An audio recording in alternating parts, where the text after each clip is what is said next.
Hello everyone, welcome to pharmacy class. This is me Vishal here, and today we will discuss about the very important topic of pharmaceutical suspension, and that is evaluation of pharmaceutical suspension. एक pharmaceutical suspension को हम कौन कौन से parameter के तहत evaluate कर सकते हैं, मतलब उसका परीक्षण कर सकते हैं जिससे कि उसकी स्टेबिलिटी के बारे में, उसकी स्थिरता के बारे में पता लगाया जा सके। इसको हम बोलते हैं क्वालिटी कंट्रोल टेस्ट। तो ये क्वेश्चन एग्जाम में, बाइवा में, कॉम्पिटिटिव एग्जाम्स में आपको पूछ लिया जा सकता है। इसकी कई सारी इंपॉर्टेंट टर्मिनोलॉजीज़ हैं। तो क्वालिटी कंट्रोल टेस्ट के नाम से भी आ सकता है, quality control test in pharmaceutical suspension और evaluation of stability of pharmaceutical suspension.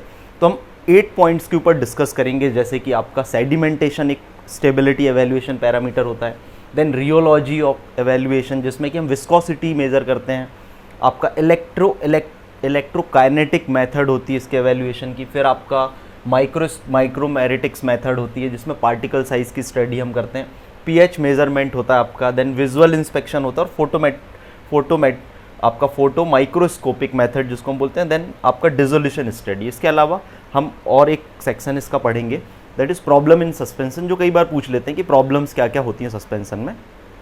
तो हम स्टार्ट करते हैं फार्मास्यूटिकल सस्पेंशन के एवेल्युएशन को। उसके पहले हम जब एवेल्युएशन की बात करते हैं तो हमें सस्पेंशन को समझना जरूरी। ऑलरेडी हम कई वीडियोस में इसको डिस्कस कर चुके हैं, लेकिन फिर भी जो फर्स्ट टाइम इस वीडियो को देखेंगे तो उनको सस्पेंशन को जो है क्लियर करना जरूरी है कि सस्पेंशन एक बायोफिजिक सिस्टम है या बायोफिजिक लिक्विड डोजेस फॉर्म है।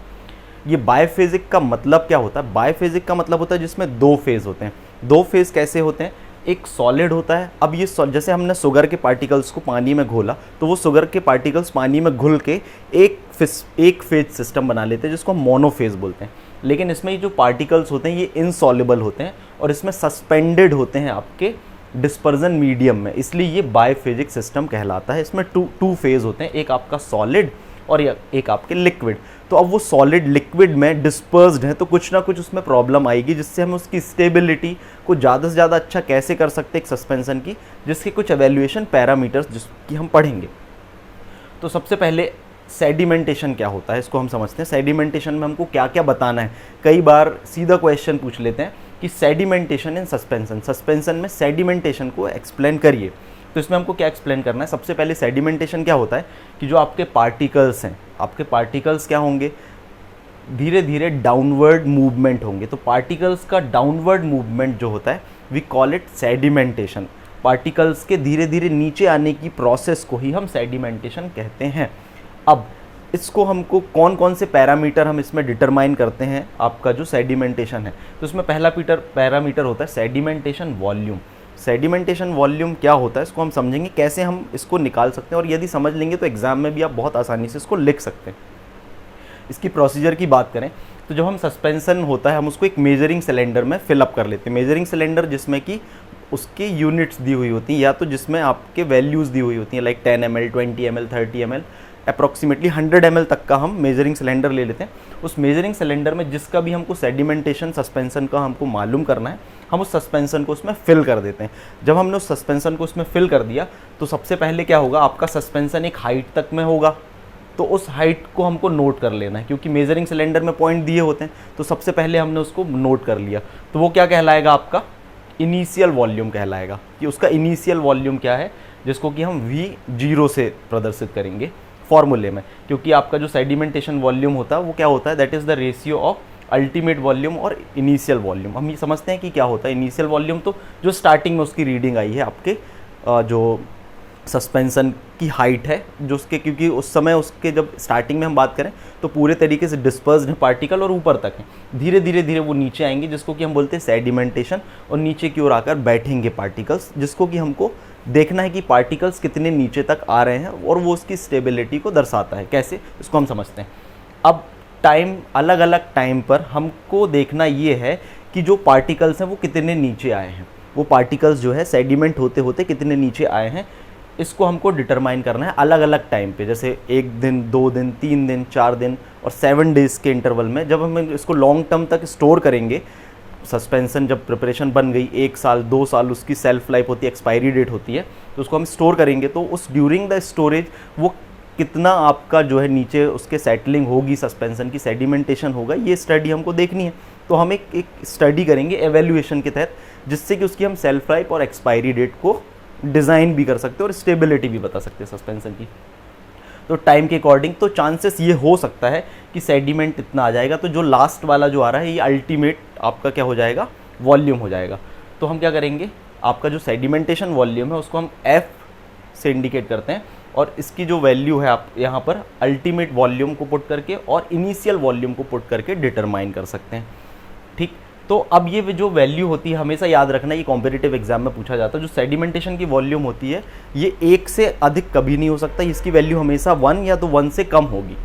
अब हम देखते हैं इसको हम ग्राफ के माध्यम से डिटरमाइन कर सकते हैं, जैसे अलग अलग टाइम पे हम देखेंगे तो सेडिमेंटेशन की जो वैल्यू होगी वो क्या होगी, डिफरेंट आएगी। तो यदि ग्राफ की हम बात करें, यदि ग्राफ हमको हॉरिजॉन्टल मिलता है, हॉरिजॉन्टल मतलब सीधी लाइन हमको मिलती है देखने को ग्राफ में, तो ये एक तरीके का आइडियल सस्पेंशन माना जाता है। हॉरिजॉन्टल लाइन हमको कब मिलेगी, अलग अलग टाइप इंटरवल में, जब ये वैल्यू में फ्लक्चुएशन नहीं है, इसका मतलब उसमें सेडिमेंटेशन हो ही नहीं रहा है, और यदि सेडिमेंटेशन नहीं हो रहा है तो फिर तो ये एक आइडियल सस्पेंशन बन जाएगा। लेकिन ऐसा पॉसिबल नहीं है, लेकिन फिर भी हम पॉसिबिलिटी पूरा इस तरीके से करते हैं कि सस्पेंशन में सेडिमेंटेशन के चांसेस कम हो during the time of storage, क्योंकि पार्टिकल एक बार नीचे बैठ गए और हार्ड केक बन गए तो वो थोड़ा सा एक प्रॉब्लम क्रिएट करता है। तो हम सेडिमेंटेशन वॉल्यूम में इस चीज़ की स्टडी करते हैं। फिर सेकंड इसमें एक और पैरामीटर आपको जो है सेडिमेंटेशन के अंतर्गत बताना है, and that is degree of flocculation. अब डिग्री ऑफ फ्लॉक्यूलेशन क्या होता है, डिग्री ऑफ फ्लॉक्यूलेशन में आप बताएंगे कि कंपैरेटिव स्टडी हो जाएगी flocculated suspension.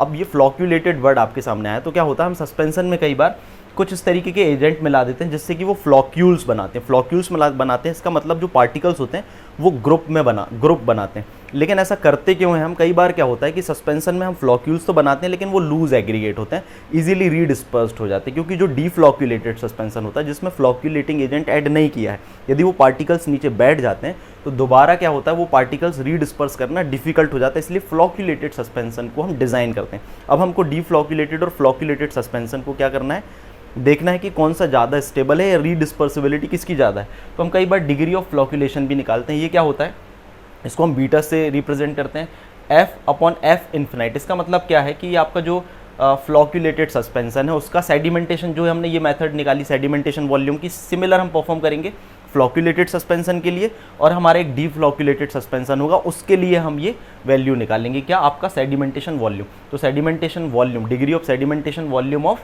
Flocculated suspension upon degree of sedimentation of deflocculated suspension. ठीक है, तो इससे क्या होगा, हमें ये डिफरेंस पता चलेगा कि आपका फ्लॉक्यूलेटेड सस्पेंशन और डीफ्लॉक्यूलेटेड सस्पेंशन में जो है सेडिमेंटेशन का रेट क्या है। डेफिनेटली आपका फ्लॉक्यूलेटेड सस्पेंशन में सेडिमेंटेशन का रेट ज़्यादा होगा, लेकिन रीडिस्पर्सिबिलिटी कैपेबिलिटी उसकी क्या होगी, आपकी ज़्यादा होगी सस्पेंशन उसका फ्लॉक्यूलेटेड सस्पेंशन की। तो ये हमें ये सारी चीज़ें जो सेडिमेंटेशन के अंतर्गत डिस्कस करनी बहुत इंपॉर्टेंट है। Sedimentation of suspension, settling of suspension, इस तरीके से क्वेश्चन पूछा जाता है। तो आपको सिंपली बताना है कि सेडिमेंटेशन क्या है, पार्टिकल्स धीरे धीरे डाउनवर्ड्स आते हैं जिसके कारण वो नीचे हार्ड केक बना सकते हैं।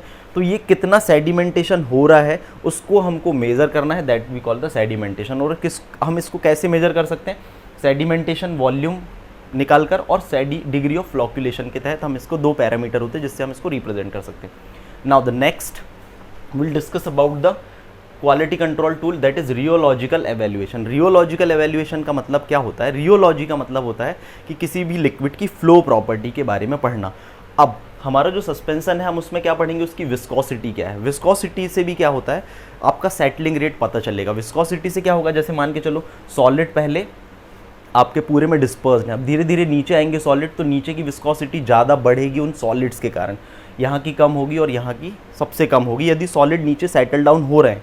तो ये तो अलग अलग पॉइंट में हम विस्कोसिटी डिटरमाइन कर सकते हैं। तो जनरली जो सस्पेंशन होते हैं उनमें सॉलिड डिस्ट्रीब्यूटेड होते हैं, तो ये एक तरीके का नॉन न्यूटोनियन फ्लूइड कहलाता है। नॉन न्यूटोनियन फ्लूइड क्या होते हैं, जब हम फ्लूइड को पढ़ते हैं तो फ्लूइड को 2 कैटेगरी में डिवाइड करते हैं। जैसे नॉर्मल वाटर है, दैट इज़ न्यूटोनियन फ्लो, जितना उसमें प्रेशर अप्लाई करते हैं हम उसका फ्लो बढ़ता जाता है। लेकिन इनमें क्या होता है कि ये जो है आपका एक तरीके के स्यूडो, हम जनरली नॉन न्यूटोनियन फ्लूइड बोलेंगे कि न्यूटन के लॉ को फॉलो नहीं करते हैं। तो सिंपल आपको रियोलॉजी में ये बताना है कि रियोलॉजिकल एवेल्यूएशन में हम विस्कोसिटी डिटरमाइन करते हैं और विस्कोसिटी से हम सस्पेंशन की स्टेबिलिटी के बारे में बताते हैं। कैसे, हम ब्रुकफील्ड विस्कोमीटर का इस्तेमाल करते हैं। इसमें ये ध्यान में रखना है कि हम जो है सेमी सॉलिड और नॉन न्यूटोनियन फ्लो की जो विस्कोसिटी मेज़र करते हैं उसके लिए हम ब्रुकफील्ड विस्कोमीटर का यूज़ करते हैं। ये क्या करता है, measurement at different time interval, हम अलग अलग टाइम इंटरवल में विस्कोसिटी मेज़र कर सकते हैं। जैसे कि हमने सस्पेंसन को 1 दिन के लिए स्टोर किया, 2 दिन के लिए स्टोर किया, 4 दिन, ऐसे कर करके हम 1 ईयर तक भी स्टोर करने के बाद में सस्पेंसन की विस्कोसिटी मेज़र कर सकते हैं। और ये अलग अलग पॉइंट में हमको जो है विस्कोसिटी को बता सकता है आपका ब्रुकफील्ड विस्कोमीटर के तहत। अब एक थिक्सोट्रॉपिक सस्पेंसन आप सुनेंगे कि थिक्सोट्रॉपियन सस्पेंसन क्या होता है, कि ड्यूरिंग द स्टोरेज टाइम, जब हमने सस्पेंसन को स्टोर करके रख दिया है तो उसकी विस्कोसिटी ज़्यादा है। मतलब विस्कोसिटी ज़्यादा रहेगी तो उससे क्या होगा, अब हमने स्टडी करी कि ओवरऑल जो सस्पेंसन हमने बनाया, इसमें हमने सस्पेंडिंग एजेंट डाले, स्ट्रक्चर्ड व्हीकल डाले, तो उसका हमको स्टडी करनी है कि ये आपकी विस्कोसिटी को स्टोरेज के टाइम पे प्रॉपर मेंटेन रख रहा है कि नहीं रख रहा है। तो ड्यूरिंग द स्टोरेज सस्पेंसन आपका विस्कोसिटी ज़्यादा है, और जब आप उसका यूटिलाइजेशन कर रहे हैं तो उसकी विस्कोसिटी कम हो गई, जिससे उसका इजी एडमिनिस्ट्रेशन हो गया। और फिर जब आपने उसको स्टोरेज के लिए रख दिया तो उसको थिक्सोट्रॉपी उसकी फिर से मेंटेन हो गई। मतलब फिर से वो आपका क्या हो गया, एक तरीके का शेयर थिनिंग सिस्टम हो गया, कि पहले वो क्या था, स्टोरेज के टाइम पे विस्कस हो गया था जिससे पार्टिकल सेडिमेंट नहीं हो रहे थे विस्कोसिटी स्टडी के अंतर्गत। और फिर जब हमको उसका एप्लीकेशन करना था तो वो क्या हुआ, डाइल्यूट हो गया और इजीली उसका एप्लीकेशन कर दिया। तो रियोलॉजिकल एवेल्यूएशन में आपको ये बताना है कि हम इसमें क्या करते हैं, ब्रुकफील्ड विस्कोमीटर से सस्पेंशन की विस्कोसिटी डिटरमाइन करते हैं कि अलग अलग टाइम पर उसकी विस्कोसिटी पर क्या इम्पैक्ट पड़ा। ठीक, अब नेक्स्ट जो प्रॉपर्टी है that is electrokinetic method. Electrokinetic method का मतलब ये होता है कि यदि हम सस्पेंशन की बात करते हैं, ये सस्पेंशन के पार्टिकल में सरफेस चार्ज की बात करता है। जनरली हम जब फ्लॉक्यूलेटेड सस्पेंशन की बात करते हैं तो फ्लॉक्यूलेटेड सस्पेंशन का मतलब क्या होता है कि उसमें जो उसके चारों ओर इलेक्ट्रिकल चार्ज होता है, वो इलेक्ट्रिकल चार्ज उसकी स्टेबिलिटी का कारण होता है। और ये इलेक्ट्रोकाइनेटिक मेथड से हम यही मेजर करते हैं कि उसकी जो सरफेस चार्ज है वो कितना है, उसको हम जीटा पोटेंशियल बोलते हैं। तो जीटा पोटेंशियल का यह जो चार्ज है वो कितना है जो उसको ज़्यादा समय तक स्टेबल रख रहा है आपके सस्पेंशन को, तो इसके मेजरमेंट को हम जीटा पोटेंशियल बोलते हैं। अब इसको मेजर कैसे करते हैं, इसको देखते हैं। सरफेस चार्ज होता है ये। अब फ्लॉक्यूलेटेड जो सस्पेंशन होता है उसमें हम इलेक्ट्रोलाइट वगैरह ऐड करते हैं, फ्लॉक्यूलेटिंग एजेंट करते हैं जो कि चार्ज पार्टिकल होते हैं। इसके कारण क्या होता है, जो सस्पेंशन अलग अलग डिस्ट्रीब्यूटेड थे, जिनके पार्टिकल अलग अलग इंडिविजुअल डिस्ट्रीब्यूटेड थे, वो क्या करते हैं, फ्लॉक्यूल्स बना लेते हैं। फ्लॉक्यूल्स बना लेते हैं मतलब कि लंप बना लेते हैं और पार्टिकल्स का ग्रुप बना लेते हैं। अब पार्टिकल का ग्रुप बना लेंगे तो सेडिमेंट तो फास्ट होंगे, लेकिन क्या होता है, वो इलेक्ट्रिकली इस तरीके से डिज़ाइंड होते हैं कि वो लूज़ एग्रीगेट बनाते हैं। मतलब उनमें जो फोर्स ऑफ अट्रैक्शन होता है बहुत ही लूज़ होता है। इजीली जब हम उसको रीडिस्पर्स करते हैं तो वो अलग अलग हो जाते हैं। तो सस्पेंशन की ये प्रॉपर्टी जो है वो कैसे डेवलप की जा सकती है, उसमें सरफेस में, उसके सरफेस में चार्ज को डेवलप करके। तो कितना उसका जीटा पोटेंशियल है, इलेक्ट्रोकाइनेटिक मेथड में हम यही पता करते हैं सस्पेंशन कि कितना उसमें चार्ज हम उसमें डेवलप करें, जिससे कि उसका जीटा पोटेंशियल इतना रखें जिससे कि पार्टिकल बहुत ज़्यादा हार्ड केक भी ना बनाए, पास पास आके अटैच ना हो, मतलब कि एग्रीगेट बहुत मतलब कि पावरफुल ना बनाए और इजीली रीडिस्पर्स हो जाए जब हम उसको एजिटेट करें।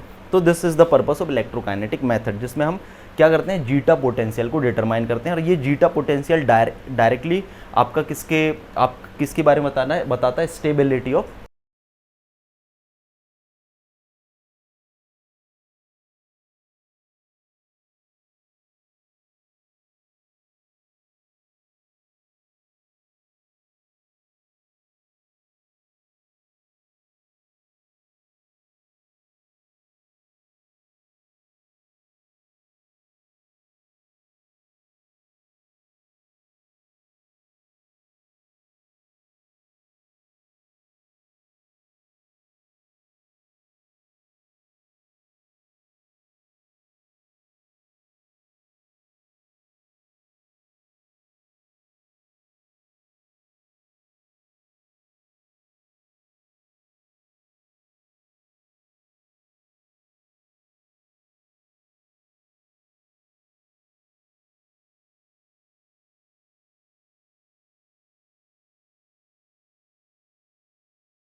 साइज क्या है, एक जो आपका ऑरिफिस होता है, उस ऑरिफिस में से पार्टिकल्स पास होते हैं।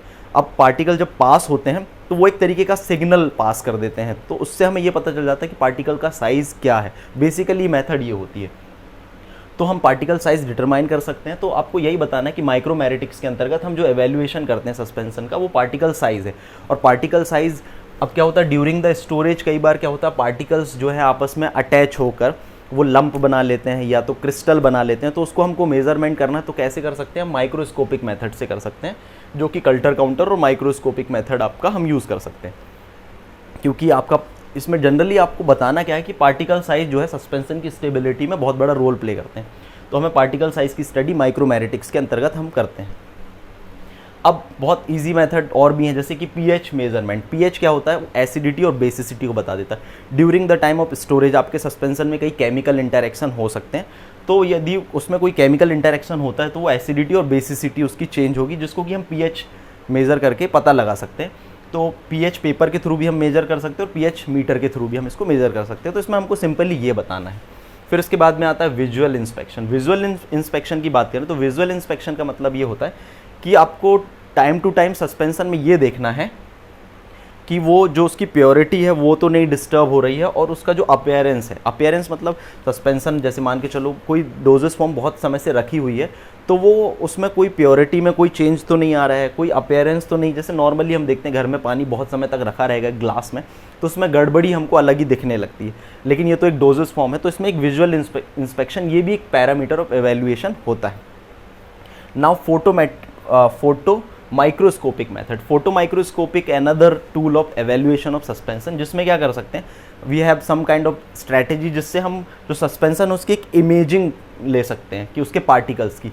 तो मान के चलो ड्यूरिंग द स्टोरेज यदि उसमें क्रिस्टल बन रहे हैं या पार्टिकल साइज आपस में जुड़ रहे हैं, तो एक इमेजिंग टेक्निक के तहत, जैसे आज की डेट में हम एक्सरे करते हैं, तो इनका भी एक तरीके से फोटोग्राफी की जा सकती है, जिसको हम फोटो माइक्रोस्कोपिक मेथड बोलते हैं, जिसमें क्रिस्टल के बारे में स्टडी करना है। तो ड्यूरिंग द स्टोरेज टाइम यदि उसमें कोई क्रिस्टल बन रहा है, तो हम उसको एवेल्युएट कर सकते हैं कि इस सस्पेंशन में इस पर्टिकुलर इंग्रेडिएंट के कारण या ये ड्रॉबैक के कारण उसमें ये चीज़ें हो रही हैं। तो आपका फोटो माइक्रोस्कोपिक और माइक्रोमैरिटिक्स में पार्टिकल साइज़ की स्टडी इसमें भी कर रहे हैं। इसमें भी हम एक तरीके से पार्टिकल की साइज़ की स्टडी कर रहे हैं, लेकिन एक इमेज के माध्यम से कर रहे हैं। अब डिसोल्यूशन स्टडी की बात करें तो डिसोल्यूशन का मतलब क्या होता है, जैसे हम एक टैबलेट को खाते हैं तो टैबलेट हमारी बॉडी में जाके पाउडर्स फॉर्म में बन जाती है, जनरली एक तरीके का सस्पेंसन हो गया। अब वो सस्पेंसन मतलब उस पार्टिकल में से ड्रग धीरे धीरे रिलीज़ हो रही है, इसको हमको पता लगाना है, तो हम बोलते हैं डिसोल्यूशन स्टडी। तो डिसोल्यूशन स्टडी का मतलब ये होता है कि जो सस्पेंसन है उसमें से ड्रग का रिलीज़ जो है, ड्रग का रिलीज़ टाइमली किस तरीके से हो रहा है, इसको हम डिसोल्यूशन स्टडी से मेज़र कर सकते हैं। इसमें आप बता सकते हैं यूनाइटेड स्टेट जो फार्माकोपिया के यूएसपी एक एपरेटस होता है आपका, यूएसपी डिसोल्यूशन एपरेटस होता है, जिसमें पैडल मेथड वगैरह होती है। उसमें एक बीकर होता है, उस बीकर में क्या करते हैं हम, जो भी हमारा बॉडी फ्लूइड है उसका फ्लूइड ले लेते हैं, 1000 ml की कैपेसिटी का होता है। अलग अलग टाइम इंटरवल में हम उसमें से सैंपल निकालते हैं, जैसे 10 मिनट्स, 20 मिनट्स, आफ्टर 1 आवर अलग अलग हम सैंपल निकालते हैं। स्पेशली यदि हमने सस्पेंसन को सस्टेन्ड रिलीज डिज़ाइन किया है, इन केस उस केस में हम, या सस्पेंसन से धीरे धीरे रिलीज़ हो रहा है मेडिकामेंट्स, तो उसका जो है हम यूवी स्पेक्ट्रोस्कोपी से एब्जॉर्प्शन निकालकर हम डायरेक्ट ये पता लगा लेते हैं कि उसका कॉन्सेंट्रेशन कितना है, एक पर्टिकुलर टाइम के बाद उसका कॉन्सेंट्रेशन किस तरीके से रिलीज़ हो रहा है। तो कॉन्सेंट्रेशन पैटर्न, उसका रिलीज पैटर्न जिसको हम बोलते हैं, डिसोल्यूशन स्टडी के तहत निकाल सकते हैं। तो कौन कौन से एवेल्युएशन पैरामीटर्स हो गए, सेडिमेंटेशन एक पैरामीटर, फिर उसके बाद में रियोलॉजिकल एवेल्युएशन की बात करते हैं हम, फिर इलेक्ट्रोकाइनेटिक मेथड हो गई, फिर माइक्रोस्कोपिक मेथड हो गई, पीएच मेजरमेंट मेथड हो गई, विजुअल इंस्पेक्शन हो गया, फोटो माइक्रोस्कोपिक मेथड और डिसोल्यूशन स्टडी। तो इतने सारे पॉइंट्स जब हम एक्सप्लेन करेंगे तो we will get the good marks in the examination. तो evaluation of stability of suspension और क्वालिटी कंट्रोल ऑफ सस्पेंशन। अब इसके बाद में इसके अलावा जो सस्पेंशन में कई बार देखा जाता है कि कौन कौन सी प्रॉब्लम्स आती हैं। तो प्रॉब्लम की बात करें तो सस्पेंशन में जैसे कि कई सारी प्रॉब्लम्स है, कुछ आप बता सकते हैं, जैसे कि एग्रीगेशन, जो सस्पेंशन है उसमें aggregation it is a problem. Aggregation का मतलब क्या होता है, जो पार्टिकल्स होते हैं वो धीरे धीरे एग्रीगेट होते हैं, तो this is the one problem. Normal problem की बात करें तो सस्पेंशन में एग्रीगेशन जैसी प्रॉब्लम होती है। फिर उसके बाद में हम डिस्कस करें तो जैसे केकिंग, सस्पेंशन में क्या होता है, ड्यूरिंग द टाइम धीरे धीरे पार्टिकल्स नीचे बैठेंगे तो केक बनेगा, जिसको हम बोलते हैं हार्ड केक बनने की जो एक प्रॉब्लम होती है, that is the another problem. फिर सस्पेंशन में बात करें तो locking of cap. Locking of cap का मतलब क्या होता है आपके जो सस्पेंसन के पार्टिकल्स होते हैं, जब हम उसको बार बार एडमिनिस्टर करने के लिए यूज़ करेंगे तो उसके जो पार्टिकल हैं वो उसके कैप में आके उसको क्रिस्टल ग्रोथ टाइप की कर सकते हैं, जिससे कि आपके सस्पेंसन की स्टेबिलिटी में इम्पैक्ट पड़ेगा। That is the locking of cap हम बोल सकते हैं। और अल्टीमेटली वो उसकी स्टेबिलिटी में during the time of packaging यदि वो कैप में फंस गए तो वो चांसेस ऑफ उसकी जो स्टेबिलिटी को इम्पैक्ट कर सकते हैं। फिर उसके हम बात करें तो change in the organoleptic property. Organoleptic property क्या होती है? Change in the organoleptic property का इसका मतलब ये कि ड्यूरिंग द स्टोरेज उसका अपीयरेंस, टेक्सचर, कलर, टेस्ट, ये सब चीज़ें यदि चेंज होती हैं तो उसको हम बोलते हैं problem in suspension, that is change in the organoleptic property. फिर उसके बाद हम बात करें तो कुछ क्रिस्टल ग्रोथ। क्रिस्टल ग्रोथ का मतलब क्या होता है? क्रिस्टल ग्रोथ का मतलब ये होता है ड्यूरिंग द टाइम ऑफ, जैसे टेम्परेचर कम ज़्यादा होता है तो उनमें पार्टिकल्स जो है आपस में कनेक्ट होकर एक क्रिस्टल जैसा स्ट्रक्चर बना लेते, तो अल्टीमेटली सेडिमेंटेशन होगा, हार्ड केक बनाएगा सस्पेंशन में, वो एक प्रॉब्लम क्रिएट कर देगा। और फिर एक और प्रॉब्लम होती है दैट इज़ रीडिस्पर्सिबिलिटी। रीडिस्पर्सिबिलिटी का मतलब क्या होता है कि एक बार पार्टिकल नीचे बैठ गए, सेटल डाउन हो गए, यदि रीडिस्पर्स नहीं हो रहे हैं तो ये भी एक प्रॉब्लम है।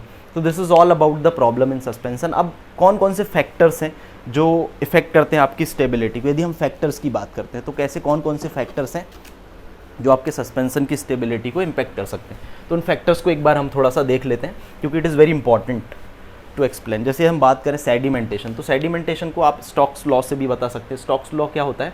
रेट ऑफ सेडिमेंटेशन के बारे में बताता है। रेट ऑफ सेडिमेंटेशन क्या होता है? d² अपॉन डेंसिटी ऑफ आपका सॉल्यूट पार्टिकल जो है माइनस आपका density of dispersion phase, gravitational force upon 18 ईटा। अब ये क्या है, इसको हम देखें, इस फॉर्मूले से हम ये भी बता सकते हैं कि कौन कौन से फैक्टर हैं। सबसे पहले डायामीटर, मतलब सेडिमेंटेशन रेट की बात करें, जो पार्टिकल का सेटलिंग रेट है, जो आपका पार्टिकल का डायामीटर है, पहला पॉइंट डायामीटर मतलब पार्टिकल का जो साइज़ है, यदि पार्टिकल का साइज़ ज़्यादा बड़ा होगा रेट ऑफ सेडिमेंटेशन ज़्यादा होगा। फिर डेंसिटी की बात करें, डेंसिटी ऑफ सॉलिड और डेंसिटी ऑफ आपका डिस्पर्जन फेज। यदि डेंसिटी डिफरेंस, दोनों की डेंसिटी का डिफरेंस मान के चलो, यदि हम बात करें एक बड़े पार्टिकल्स की, मान के चलो एक रॉक पार्टिकल्स है या एक रेत का बड़ा पार्टिकल है, यदि उसको पानी में डालेंगे तो वो आसानी से बहुत तेज़ी से नीचे चला जाएगा। क्यों? क्योंकि जो पार्टिकल है रेत का उसकी डेंसिटी ज़्यादा है, वाटर की डेंसिटी कम है। तो यदि डेंसिटी डिफरेंस आपका सॉलिड पार्टिकल्स की, अब ड्रग के पॉइंट ऑफ व्यू से बात करें, ड्रग की डेंसिटी और जो उसमें जिस लिक्विड में वो डिस्पर्स्ड है उनका डेंसिटी का डिफरेंस कम होगा तो रेट ऑफ सेडिमेंटेशन भी कम होगा। यदि ये डिफरेंस ज़्यादा है तो रेट ऑफ सेडिमेंटेशन ज़्यादा होगा। अब सेडिमेंटेशन एक कारण से और होता है जिसको हम बोलते हैं ग्रेविटेशनल फोर्स के कारण भी होता है। अब rate of sedimentation is inversely proportional to the viscosity, 18 eta indicating the viscosity. यदि विस्कोसिटी क्या होगी? विस्कोसिटी ज़्यादा होगी तो रेट ऑफ सेडिमेंटेशन कम होगा। इसलिए हम स्ट्रक्चर्ड व्हीकल और suspending agent, thickening agent, colloidal जो आपके हाइड्रोफिलिक कोलॉइड वगैरह सस्पेंशन में ऐड करते हैं। फिर आपका एक टेम्परेचर भी एक फैक्टर है। यदि टेम्परेचर बहुत ज़्यादा कम ज़्यादा होगा तो that is also effect the stability of suspension. तो हमने कौन कौन सी चीज़ें पढ़ी, आपको एग्जाम में जो हेल्प कर सकता है, क्वेश्चंस कई बार फंस जाते हैं इस तरीके के कि एवेल्यूएशन ऑफ सस्पेंशन और क्वालिटी कंट्रोल टेस्ट। तो क्वालिटी कंट्रोल टेस्ट में आपको 8 टेस्ट याद रखना है। 8 में से आपको यदि कोई भी याद रहे तो उनको एक्सप्लेन कर सकते हैं, लेकिन कुछ इंपॉर्टेंट है जैसे कि सेडिमेंटेशन, रियोलॉजिकल प्रॉपर्टी वाला, इलेक्ट्रोकाइनेटिक और माइक्रोमेरिटिक्स, ये तो इंपॉर्टेंट है। उसके अलावा फिर आपका जो थे जो हमने अदर टेस्ट पढ़े, विजुअल इंस्पेक्शन हो, चाहे पीएच हो, आपका डिसोल्यूशन वाला हो, चाहे वो फोटोग्राफिक मेथड वाला हो, ये सारे भी इंपॉर्टेंट है। सो दीज, और फिर उसके बाद में जो प्रॉब्लम्स होती है सस्पेंशन में, लाइक एग्रीगेशन की प्रॉब्लम, केकिंग का प्रॉब्लम, जो आपका लॉकिंग ऑफ कैप हो गया आपका, फिर और भी अदर जो प्रॉब्लम्स हमने पढ़ी like change in the organoleptic characters, crystal growth. So this is all about the suspension. Thank you very much and all the best for your exam.